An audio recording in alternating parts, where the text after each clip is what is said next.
If you've ever experienced pain in your inner thigh or in your groin when you're lying on your back with your knees apart, you know, it's kind of a buzzkill.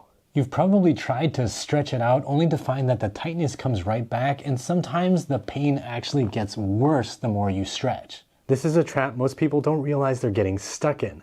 A weak muscle can look like a tight muscle, but the more you stretch that weak muscle, the worse the tight sensation gets and the more unstable your joint gets. So let's stop stretching and start strengthening these muscles so you can be pain-free when you engage in primal recreational activities that sometimes result in babies. You're gonna need your sofa or maybe your mattress if it's not super high. You're gonna just support yourself on the side like this so that you feel stable and comfortable. If you need extra padding or cushions, feel free to use them. The foot that's further from your furniture is just gonna be planted, and the leg that's closer is the one that's gonna be working. So you keep the knee bent at first, and you're gonna be lifting it up towards the ceiling. You wanna drop it down as low as it can go, and then lift it up again. So you can play around with different angles, as I'm doing here, and figure out where it's weakest. If you feel like, oh, it's shaking here, like I can't control it, your ankle and foot kind of wobble, you feel things moving that you don't intend to move, that's a good sign. That's where it's weak. That's your low-hanging fruit, and that's what you want to work on. You go here, lift, feel those muscles fire, keep trying to lift it as high as you can, and drop it as low as you can with control. Get this nice big range of motion as much as you can. Feel those muscles firing at the top. Hold it for 5, 10, 15, or 20 seconds. Anywhere you feel that it's weak. When you're first starting, of course, don't go to the point of total failure. You just want to feel fatigue kick in and then stop. Because you haven't used these muscles, you haven't strengthened them in a while. When you first start kicking them in, they're probably going to get sore, so you don't need to go super hard on these for at least the first week or two. If you have one, I highly recommend using a yoga ball. It can be a great way to do this exercise depending on the size and your body size. It's really comfortable and it gives you options to just kind of roll around, rotate, and move your leg and body relative to one another. It can help you comfortably roll into a more open-legged position, which is the one that is most close to that primal recreational activity that we all love. And you can work on building strength through a bigger range of motion, and then you can switch to the other side pretty easily, and it just flows and it's fun. Also note that having a straight leg is going to be harder. And since you probably don't remember high school physics, I'm just saying when you make your leg effectively longer, it makes it effectively heavier for the muscles that have to move the leg. So you can start with that bent knee, and then as you want more challenge, gradually extend the knee more and get it straighter, and that's going to make your leg heavier. Make sure to play with different foot and leg positions, and you'll discover all kinds of weak spots hiding. Also, play with rotation of the leg and the hip, and that's going to highlight some other sneaky weak points. Don't think about the right and wrong position. We're thinking about making more positions feel right and strong. And before I show you the second exercise, I just want to address a big concern that a lot of people have about hip pain and groin pain. A lot of times you might be worried that you have hip arthritis, a hip labral tear, hip impingement, bursitis, or some other random diagnosis.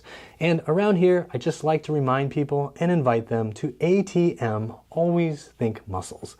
Because the orthopedic approach to hip pain generally doesn't make sense. All the structural abnormalities like arthritis, hip impingement, and hip labral tears don't actually correlate in scientific studies with hip pain or other symptoms. And that's not even mentioning the terrible long-term success rates that you see with orthopedic hip surgeries. And I understand why you would be skeptical hearing these claims from a guy who's wearing pants that are clearly too tight. And still, I invite you to try out this philosophy and see how far these strategies take you. And look, if none of this works for you, you still have the option to go have your hips cut. These are supine leg circles. You're going to lie face up.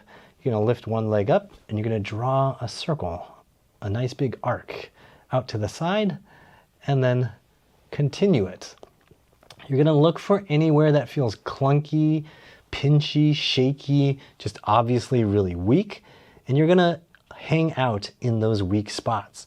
Anywhere you feel like the muscle is about to clunk or snap or pop, hang out close to it and see if you can gain control in that position. You might need to get your brain to talk to the inner thighs. You might also even need to get your brain to talk to your butt to make it feel a little bit more stable. And I have tons of videos that talk about how to build your glutes, which could be helpful if this alone isn't. So make sure to check the description box for that. So you're just gonna move through and then make sure you check going the other direction. So if you started clockwise, go counterclockwise, and vice versa. In terms of the height of the leg through the arc, play with this. There is no right or wrong answer with this. So you can keep your foot pretty high off the floor when you start to keep it more manageable. And then as you develop more strength, you can let that leg go lower and wider out to the side. Don't rush this. Start off with the easier stuff first before you go to the bigger stuff down here. If you feel unstable with small circles up high, you can even consider bending the knee and just doing circles this way and see if that helps you find connection to those muscles a little bit better, and then gradually straighten out that knee, which again forces those muscles to work harder because the lever is now longer. A variation you might want to play with in the future is to have your upper body elevated on a couch or mattress or yoga ball. And then you're going to do the same exercise, but this allows your leg to get a fuller range of motion down below the level of your body. And it also forces the butt cheek of the support leg to work to keep you up a little bit, depending on how you position yourself. The more you position yourself out like this, the more the butt and some of your spinal muscles will have to work. So the more supported you are, the more you can just focus on using these inner thigh muscles.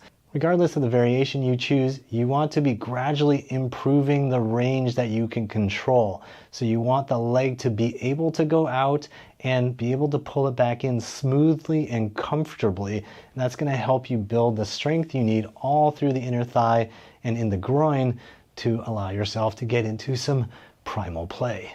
Once you feel confident in the basics and you want to build more strength, there are two simple options. The first option is to just hold M positions for longer, like 30 to 60 seconds, so those muscles really fry out. The second method is to add weight to your thigh or to your ankle. That is just going to make it harder, and it's going to make those muscles stronger over time. To get the most bang for the buck out of the inner thigh exercises we've already covered, you're going to want to have abs that are reasonably strong and functional. To do that, you can just lie down on your back and you're going to do heel taps. So you're going to think about getting your low back flat to the floor. You're going to feel your abs engage just a little bit.